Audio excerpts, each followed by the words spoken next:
my friend, the President of the European Parliament, Mr. David Sassoli, members of Parliament, dear survivors, dear friends, thank you very much for inviting me to address the European Parliament. 77 years have passed since a cattle train brought Yaakov and Mariam Schwarz, my great-grandparents, from a little village near Nyíregyháza in Hungary to Auschwitz-Birkenau. On a clear summer day in May, hungry and thirsty, scared and soiled from a 3-day train ride, they were sent to the gas chambers and cremated. Dozens of members of my mother's family from Hungary, men, women, and children, were amongst the 400,000 Hungarian Jews who were murdered in Auschwitz. Less than 1 year later, on this date, the 27th of January, the Auschwitz concentration camp was liberated by the Red Army, but very few survivors were found. Almost all of the inmates have been killed through the gas chambers, disease, and death marches. All those who perished in the Holocaust, among them Yaakov and Mariam Schwarz, who were poor peddlers from Nyíregyháza, were put to death. Why? Because they were part of a minority which spoke a different language, celebrated different festivals, and dressed differently than the surrounding people. My grandfather survived because he was far away in yeshiva while his family was rounded up and sent to the ghetto.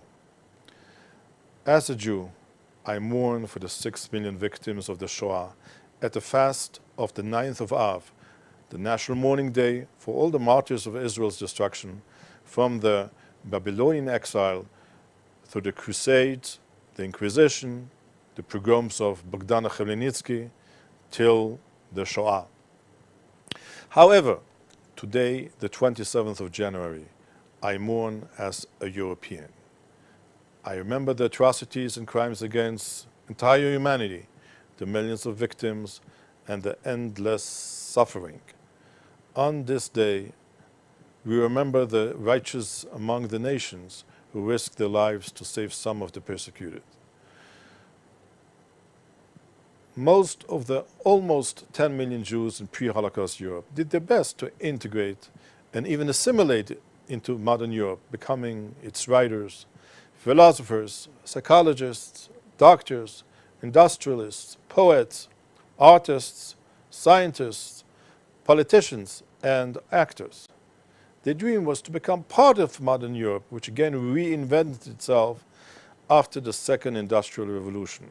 However, the dreams of Heinrich Heine, Sigmund Freud, Rosa Luxemburg, Moses Mendelssohn, Samson Raphael Hirsch, Amadeo Modigliani, and Albert Einstein, and millions of other Jews were shattered with the onslaught of Nazism and fascism. At the end of World War II, a large proportion of Holocaust survivors felt that there was no Jewish future in Europe. The majority emigrated to Palestine to be a part of the new state where Jews would always be welcome. Others emigrated to the Americas, with only a minority remaining in Europe, holding on to the belief that they could rebuild a Jewish future. Millions of Jews were kept against their will in the Warsaw Pact countries, their communal, whatever was left of that, and private lives governed by Stalin's anti-Semitic totalitarianism. Today, many of Europe's remaining 1.6 million Jews are the descendants of Holocaust survivors whose decision to stay in Europe was an individual one based on personal circumstances. For Jews, the hope of a better future in Europe was anchored in the new structures and values being developed in Europe, ensuring a future without wars, pogroms, hate, and anti-Semitism. What went on to become the EU was founded as an economic union with the central aim of ending the constant state of war and competition between the major powers. The European Union, according to former European Commission President Romano Prodi, is an assembly of minorities which helped Europe's Jews to take part in this process, not as outsiders, but as fully fledged citizens of Europe. This new Europe would guarantee a Jewish future by being based on the liberal democratic principles, guaranteeing the physical safety and the freedom of faith for Jews. However, many Jews after the Shoah decided to live their Judaism privately and quietly, never trying again to occupy the public political sphere and trying not to stand out from the majority. Today, Europe is again at crossroads, testing its resilience and its values. The immigration of millions of Muslims from the Middle East is testing Europe again. The wave of Islamic fundamentalist terror and the uncontrolled waves of immigrants shook Europe to the core. New security measures and new enhanced cooperation between the security agencies of the member states had to be put into place in order to restore security to this continent. But as the anger against the new immigrants grew, a broadside counterattack against religious minorities formed the political landscape of the European Union. The question we should ask ourselves is, are we going to go the same way as Europe did almost 1 century ago, destroying the beautiful mosaic of European cultures? Or are we going to rise to the challenge, defend our liberties and values for all, demand security and adherence to our laws, while guaranteeing the cherished freedoms liberal democracies are built upon? We are witnessing with sadness that more and more countries are in the process of legislating new restrictions against the Jewish community of Europe, curtailing the freedom of faith Jews have enjoyed in Europe for most of a millennia.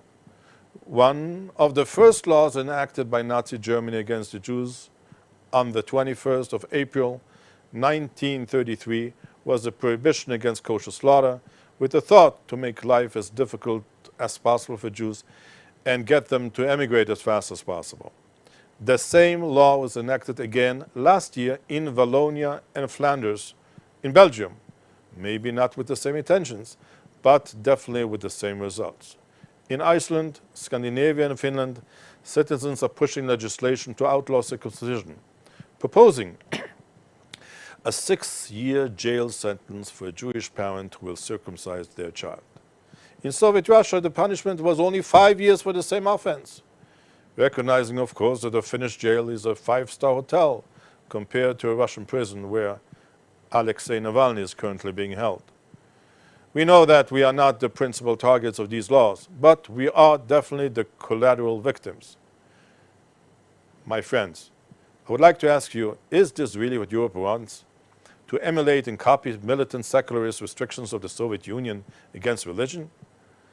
The European Union is currently in the process of suing and imposing sanctions against member states which deviated from the principles of liberal democracies by infringing on the independence of the judiciary and of the free press. However, let me be clear. States which restrict minority religious freedoms are not any better and are also deviating from the basic principles and values on which post-Holocaust Europe has been built on. After Charlie Hebdo and repeated attacks on synagogues, kosher supermarkets and schools, many European politicians have announced that Europe without Jews is not Europe, even appointing special envoys to support the Jewish future. But at the same time, these political leaders endorsed legislation restricting the freedom of Jewish religious practice. Let me say this today on the International Day of Holocaust Remembrance here in the European Parliament in Brussels. These declarations are totally worthless and hypocritical. Legislation against religion in Europe has to stop. It is the only continent in the world where such initiatives are taking place. I am turning to you, my friend, Mr. Sassoli, President of the European Parliament. If Europe wants its remaining Jews to stay in Europe, enshrine the rights of minority religion to practice their faith the same way it was done in Germany and Austria, 2 countries in Europe where the numbers of Jews are actually growing. The COVID-19 virus is the biggest challenge humanity has faced since World War II. The virus killed millions, wrecked economies, and disrupted the lives of everyone. Grandparents cannot kiss their grandchildren, houses of worship are empty, hospitals are filled to capacity, and everyone sees in his neighbor or her neighbor a potential threat. Populism, xenophobia, and anti-Semitism have again raised their heads, adding to the turbulence Europe is going through. Europe historically had the ability to reinvent itself and redefine itself times again and again. Today, in the midst of this terrible COVID-19 pandemic, the time has come to Europe to redefine itself and reinvent itself as the greatest union of states providing stability, security, freedom, prosperity, and peace. A new dialogue with Europe's new and old religions has to be initiated in order to maintain the core European values. Pope Benedict XVI, in his address to the German Bundestag in 2011, stated that Europe's heritage was based on three foundations: the Torah from Jerusalem, the philosophy from Athens, and the politics from Rome. Based on these values, we have to find a new way to ensure the success of the European experiment. The EU, under German presidency in December of last year, presented a declaration against anti-Semitism and guaranteeing a Jewish future. Of course, the physical safety of the Jewish community is of primary importance. So is the constant vigilance against attacks from Muslim fundamentalists and extreme right-wingers, like a year and a half ago in Halle, Germany. Much of the anti-Semitism today comes through the platforms of the social media, and these have to be more regulated. The annual report of anti-Semitism of Tel Aviv University gave us some good news. There was a 50% reduction of anti-Semitic tweets on Twitter, and no Jew was killed in an anti-Semitic attack in Europe last year. However, if the freedom of religion will not be guaranteed in Europe, the descendants of Yaakov and Miriam Schwartz, and so also the other 1.6 million Jews in Europe, will have great difficulty in making Europe their home and believing in a secure Jewish future. Thank you again for inviting me to address the European Parliament, and thank you very much for listening.